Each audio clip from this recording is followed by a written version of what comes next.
Hey, welcome back to the show. Glad to have you. Mash subscribe if you like us if you like us, or if you don't like us, Like us anyway. like us anyway. I mean, there's probably something endearing about disliking us. I really hope there wouldn't be a dislike button because we might get more dislikes than likes. Hey, but it's feedback, and feedback's always good. Leave us a comment too. Let us know what we're doing okay. Yeah. So we're in the second week of our series that's looking at the Sermon on the Mount. So we're kind of walking through the different parts of Sermon on the Mount and just talking about it because a long time ago, Mitch and I had this conversation, and I never read through or heard a sermon, just like the whole Sermon on the Mount. I've always heard bits and pieces of it, but the first time, maybe a year ago, in a small group, we were doing the Sermon on the Mount, and I was like, "Oh, I've never read this fully it's from start to yeah. finish," you know. And so we decided, hey, we should do it. We should do it on the show. So here we are Full collection of teachings in a row. in a row. So I do have a question for you, All right, Mitch, before hit we dive into this a little bit. What is besides salt? What is something that you find that you can put on food and it almost instantly makes it better? Ice cream. A la mode is pretty standard Got a choice. pie? Yeah, Ice cream. ice cream on chocolate, always good. Hot sauce. Hot sauce. No, I wouldn't want to put hot sauce on ice cream. I don't know. I feel like It'd I feel probably like be that. fine. I think it'd probably be fine if you did it right. Yeah, I think so. I was thinking bacon. Oh man, Bacon always makes just about everything. there you go. Bacon. Now, see, I think that's cheating though. Because it's kind of salty. It's Kind the of salt salty. on it. It's the salt on the bacon. But yeah, I think bacon. I would put bacon on ice cream or a salad Oh, for or sure. a pasta Mhm. or a soup or a sandwich or on itself. Yeah, just so bacon. We actually ate like 3 pounds of bacon over the I'm weekend. proud. We had It's impressive. BLTs. We had It's a holiday. baconed it up. It's a holiday weekend. You should have. Love it. All right. Well, your answer won. I think bacon's the which- best. Although I was also thinking butter. Butter does help. Some kind of fat always helps in most. You can't have ice cream without fat. Do you know what butter sucks? Unsalted. No. Yeah. I only use unsalted butter. I'll tell you why. No. I'll tell you exactly why. Because then I can control how much salt is in the dish. Yeah. If you use salted butter and then you can't control how much salt you put into the dish. Yeah, you can Use always control unsalted, what you put into Add the dish. salt. Yeah, you added salted butter, and then if it needs more, you add it. What in. if it's too much? It's never too much. It The is. salt that's in the butter is. You don't know never- how much butter I use. Gotcha. I mean, I use a whole stick of butter for some things. Yeah, eat it. You could eat a whole stick of. You've never eaten a stick of salted butter and be like, No. that was too salty. So the butter itself isn't. The I don't know. salted butter itself isn't too salty. Therefore, Ergo. you can't oversalt exclusively with butter. I don't agree with it. Sorry Well, that's what we're here for, really. to disagree about Agree salted to butter. disagree. Can't use salted butter in baking. What? You shouldn't use salted butter in baking. Baking, Why not? because it has salt in it. You're ridiculous. Anyway, so we're So we're talking about Jesus talking about salt and light. Salt and I light. presume. Yes, you presumed well because it is like the next thing in the Okay. Sermon on the Mount. So Jesus calls us to be the salt of the earth and the light of the earth at the same time. And so to me, to be honest, when I think about that, it kind of makes sense to me. But then as you really think about it, it doesn't make sense to me. The salt portion of it, right? Yeah, the light's easier. The light is the way light's easier, easier. to understand. But the salt portion is kind of like, Well, wait, when you boil it down, like our senses, right? Like seeing is so vital to experience with stuff, right? Like taste is vital to our experience with food, but also when people talk about the food experience, they talk about not just taste and flavor, but the sight, Smell. the sound, the smell, all your senses are Yeah. so involved Mhm.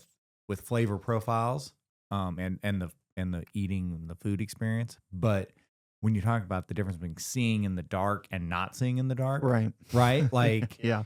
it is very much vision, Mm. right? I mean, I guess your senses of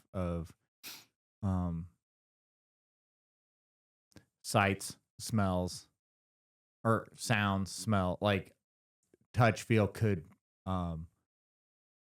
make the darkness even more unsettling without the light, I guess. Well, I just think that one's an easier It's an easier grasp and Jesus understanding. on the analogy. Yeah. I'm glad you threw the light one in there Yeah. because I the salt one's The not salt as one's easy. a little weird. Now, so I want to, and kind of get into it a little bit. My mom likes her steak with I mean, a pinch of salt on the giant steak. Like she doesn't, for her, she wants to taste the beef, get that beef flavor to it. But for me, there's nothing better than just salt and pepper on a steak, right? And mainly the salt. I like a little pepper. Some people don't. Because to me, the salt makes it taste better. It's seasoned at that point, right? And so, when you're Jesus's analogy to me is really being that flavor or that season to the world that makes the world better, right? That makes the world your experience with the world better, right? And so I wonder if you can understand, but there's a lot of times where Christians especially get this um, stigma about them that we actually take the fun or the season out of life out of everything. Have you experienced this? Yeah. Good. I was just making sure it wasn't me. Yeah. No, I think that's a stigma. Sometimes it's a stereotype. Stereotypes are stereotypes because they are In some way true. often. They got a connection to reality. So, so with that, yeah, I think, the more, the more judgmental versions of our Christian brethren are more outspoken, therefore get heard more often, therefore, feeds into that stereotype or stigma that there's a whole lot of rules and and we're not good at communicating why. Yeah. Right, we're bad with the communication of why, right? It's for our relationship, it's for our health, it's for the healthiness of our relationships and the healthiness of our relationship with God, our Creator, and to make this world a better place, we need to be the best versions of ourselves that God's created us to be. Yeah. So Knowing that we can't fulfill it, but we need to try to be the best. yeah, version. don't give up. Yeah. Now, have you ever been in a situation where you were with some other Christians that maybe see as Methodists? There's really only one that I can think of, and maybe you can correct me, but there's really only one, maybe you'd say, vice that we kind of frown upon, and that's gambling. Well, Right? that's The traditional Methodist would That's be one like, of the stereotypical not what? don't gamble, right? Yeah, hard line on that one. Yeah, hard line on that one. Everything else is kind of yeah, that's the joke. Fluffy. Anyway, but have you ever been in the presence of another Christian where they had kind of one of those hard line stances or whatever? I mean, I remember growing up. Well, I've had friends that were like, "Oh no, we don't play cards." Oh, sorry. You Yeah, feel a little self-conscious. You're like, "Oh, this is just." I just thought there were 52 little sheets of paper with letters and numbers on them. I thought this was kind of a child's thing to do. Play a game, but no, we don't play with. Oh, sorry. Yeah. Um. Yeah. I had an aunt who was very against Ouija boards. I don't know why. Well, I mean, I know why. I know yeah. why. But I'm just like, it was like almost an obsession with it. You know, we'd be like, oh hey, we're gonna go over to such and such's house or whatever, and like, just do they have a Ouija board? Like, I wait, don't know. I don't know if they have a Ouija board. You know, like don't use them, don't use them. And I'm like, okay, all right, we won't. You know, I had a friend who they were very anti caffeine, right? Because they Mhm. saw caffeine as kind of a drug. It Yeah, impacts your body, which well, it 100% is. I would argue that in that case, sugar is also. It is. But anyway, they Yeah. weren't against sugar; they were against caffeine. Okay, that's fine. No problem. I like sugar and caffeine, but they really often combined. yes, but they really managed it well. They weren't like angry about it, right? You know what I mean? Like if you brought over a Coke and you were drinking a Coke, they wouldn't be like, "Get out of my house with that," you know, or whatever, right? So they were really like calm and collective, and they didn't make you feel bad if you didn't partake That's in nice. that, right? I like that. That's my Um, brand. that's my brand. So how do you think, like, as Christians, we can be like that, right? We can be like my friend's parents and not like my aunt. Like, how can you be firm in your conviction on something but still like not be forceful with it? Well, just shooting from the hip here, I think, to use the caffeine analogy, Hmm. I think just know your why, right? And if you're like, oh, well, caffeine, if your why, I don't know what their why was, um, but if their why is, oh, we fully understand caffeine's effect on the body, and it affects your receptors in your brain, and you're not functioning in the natural way that Mm. you were designed to function. Your cells are supposed to just work with water alone. So, we prefer to just be in the natural way of functioning. So that's just how, we don't feel we need to add the other things. We're just not going to allow ourselves um, to expose ourselves to that. Great. Right. Like it's all in Yeah. the communication of it. I'd almost say, like, I feel like the why gets important when you have the rules. Yeah. Instead of, I don't know, just cause. Just cause. No, I think for me, like, the why should only come out if somebody asks. Yeah. You know what I mean? Like, I just That's what I'm saying. But yeah, you I should think have be a, hospitable to people, and like there's if there's a situation where you feel uncomfortable, you just excuse yourself from it. Like, you have friends over, hey, you want to play some cards? No, we're good. Like let's go outside and look at nature. Like whatever, right? Suggest something different and move on. And then if the why comes up, it's like, well, hey, I noticed we've offered to play cards a few times. You've always kind of not. Do you guys not do that? Like, and then the why can come out, right? I think for me, like the most judgmental thing that people feel is the need for Christians to tell everybody why all the time, right? yeah, or why not? Or why not? Why not is more important, right? And so for me, I think that's like the most important thing is you can be firm in your convictions without trying to force other people onto your convictions by some grand why that then they should, oh my gosh, I never knew playing cards was bad, I'm gonna stop. You know what I mean? Like, I think that's just, I don't know, maybe that's me. No, that's not you. That's your Methodism speaking. Oh, okay. Well, nice. Excellent. So in this salt and light, right, situation, I guess we'll flip it for a minute and ask, where do you in your life find it most difficult to be the salt and the light? Like what situations that you run into, or where do you find that it's like, man, this is really difficult for me to not be, the salt and light of the earth? This is a super, And maybe where it's easy, where it's well, hard. I think this is a super sunshiny reference to bring up, but it's like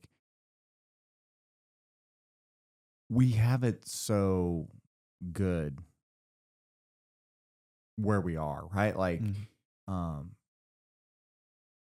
we're surrounded by pretty decent everything, right? Here we are in middle America and um, uh, middle class, middle like just um, it's pretty bright and sunny, right? mm, Like there isn't a whole lot of darkness. So I find like being it's hard to be the light when when everyone feels like it's pretty bright. It's bright mm. enough already, right? Interesting. When there's not a whole lot of darkness to overcome. Mm-hmm. Um, so it's pretty easy to be positive in a positive situation. Sure. It's also hard to be hard to be a standout positive influence in an already positive situation. Mm. See, I So think it's like, oh man, Mitch is so positive. It must be Christ living through him. Or it could be he's just got it pretty great. yeah. Right? So it's Yeah. easy to discount positivity because of just circumstance. So in our current Well, we're not in some war-torn country Correct. or high crime correct. city or anything like that. I think that's the point you're trying to make Yeah. is that there's not a bunch of poverty around us. There's not a bunch of crime. There's not a bunch of stuff that's going on that it's easy to be like, wow, that person is not engaging in all this crime that's happening, right? Um, I do think that we have our own sets of challenges. And I was thinking about just this epidemic of loneliness that we have in America, especially with our kids and our youth, right? And this anxiety that's going around. Like, you have kids, I have kids. It's pretty well documented that the anxiety of the average teenager is significantly higher than it was when we were teenagers.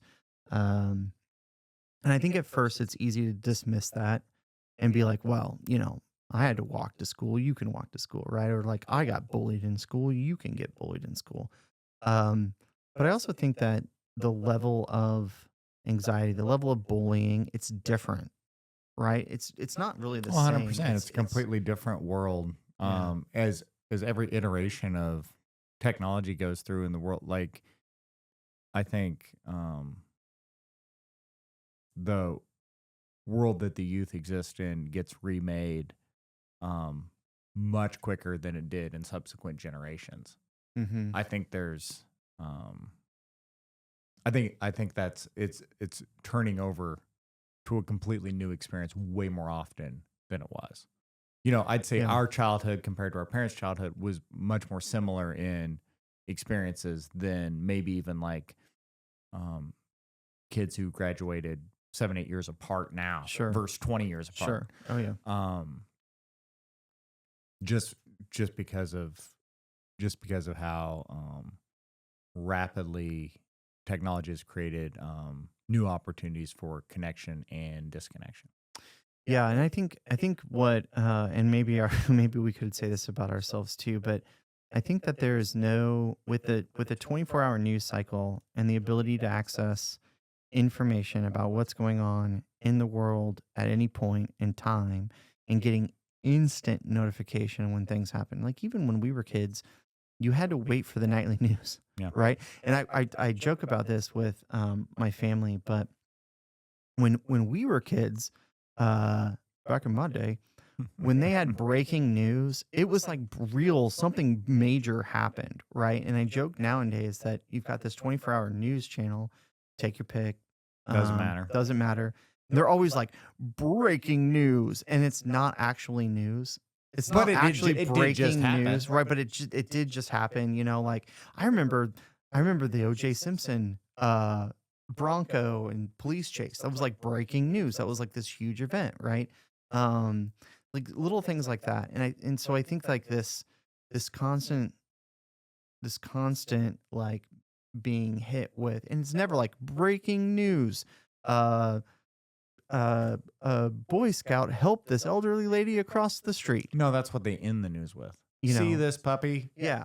No. it's always negative, negative, negative, Until they negative, get to the negative. end and they end it with a puppy. And so I think that like this constant there's so much that our kids face um constantly, and I can't remember what it was, but the other night one of my kids and I were talking about something and they were like really upset, and they were like, "Oh, blah blah blah blah blah," and I'm like, this world sucks or something. I don't remember what was said, and I was like, "Where do you get that from?" She's, The news. It's like, okay, what was on the news? I don't remember, and it's like they just get this impression that everything is so terrible in the world, right? And I think that's what leads to a lot of this stuff. It leads to a lot of the anxiety and stuff. And so I think there's still a good opportunity for us, especially as adults and parents, to still be the light for our kids and other kids around us in a world that's like Well, I telling think, them that it's terrible. yeah, and I think you open the door to the big example Mhm. is if you're getting to not be the anxious presence. So if you can let if you can have that peace peace that Christ promises, a peace that passes all understanding, really um, let Christ in and let that anxiety melt away, then you can be that non-anxious Yeah. presence in an anxious world, Yeah. and that is door opening. Hmm. That is showing the light. That is um, being the breath of fresh air, being um, the salt that provides seasoning that gets noticed. Hmm. Is, to your point, I think being a non-anxious presence is um, standing out Yeah. and being that light, um, almost in a world that's too bright. Yes. Yeah, I agree. And I think that and I bring this back to you when my wife and I first had kids, we both said the same thing, which was um when they would fall, we wouldn't be the parent that would be like, "Oh my gosh, are you okay? Are you okay? Mhm. Are you okay?" Pick up, we would be the parents that would be like, "Oh, you're okay. Get up." Right? Um, and we never really had now, if tears are streaming down their face because they actually hurt themselves, rub some dirt on it and get Mhm. back out there, right? Um, but I really feel like that's the mindset that you want, right? And there's a lot of, and I have some friends that um, when something major happens, they get all like worked up about it, and like their kids are like right there, and you kind of want to be like, calm down, like Mm. calm down. Yes, it's not good, but like you need to be that reassuring, Non-anxious presence. non-anxious person in this kid's life. Go behind a closed door and freak out if you need to, but don't freak out in front of the kids, right? Like, anyway, so I think about that a lot. Um, we'll wrap it up with this one question because we're almost out of time. But I want to ask, can you think of a time when maybe not you personally but maybe somebody that you remember, um, really their positive influence seasoned a situation that you were involved in or witnessed that really brought light to a dark situation?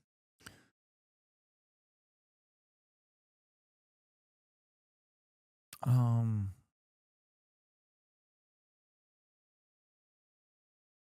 I think working with youth, Mm, um, when I see when I see the youth rise into leadership positions, the impact they have on their peers is exponential compared to what some of us leaders can have. So yeah, when we're on a mission trip or we're in a just physically uncomfortable situation with it's hot, we're sweating, it's sleeping we're on the floor. working hard, Yeah, nobody's got a good right, and I think it's really easy for students to dismiss adults, picking yourselves up by the bootstraps and grinding out a hard day's work. They're like, yeah, that's what you're supposed to do. You're an old man. Like, that's neat. Happy for you. Yeah. I'm not. I'm a child, right? Mhm. I am designed to be comfortable, right? Sure, yeah. And when you get a student that um it gets infectious. So when a student then displays that indomitable spirit of um positive, encouraging effort in the face of and persevering in the face of a difficult, physically difficult, demanding, unpleasant, uncomfortable task, it's infectious, right? Like, Yeah. and I think that is um, an area I'm so inspired by is um, I think our most impactful leadership roles aren't from a place of authority, Mm. but rather from a place of Yeah, I would peer agree. relationship. Because even though there's role model examples and people we look up to, at all ages, stages of life, we always can look up to folks. Um, we're, More often than not, when working with youth, I see inspiration to action and to increased effort. Comes from a peer level, Yeah. not because it's almost like, oh yeah, of course um, they got a great handle on that praying without ceasing thing. Their kids are graduating, they've retired, right? Like when Sure. we look up to others in our faith walk. Yeah. Um, but I think we can be often inspired more to action when we look at peers and be like, man, yeah, their life is very, very similar to mine. However, they carve off special time for this opportunity and prioritize giving and prioritize group life. And I could increase my effort too. Yeah. That's great. I can't argue with that one bit. I would agree with that. I think that in all facets of your life, including your where you work, everybody's got peers where they work. Try to be that person. Try to be the light at your work. That's